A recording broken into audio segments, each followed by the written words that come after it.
जय हिंद, जय महाराष्ट्र. मी आशिष भालेराव. माझी सरकारला हात जोडून विनंती आहे की मराठा समाजाला आरक्षण भेटावं.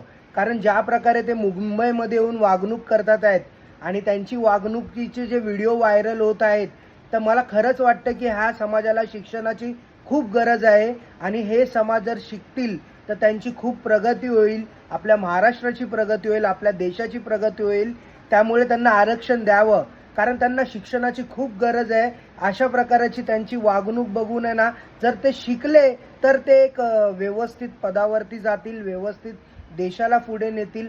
म्हणून मी सरकारला हात जोडून विनंती करतो, कळकळीची विनंती करतो की ह्यांना आरक्षण द्यावं. माझी हीच इच्छा आहे आणि प्रत्येक नागरिकांची हीच इच्छा राहील की त्यांना आरक्षण भेटावं, कारण ते शिक्षित झाले पाहिजे.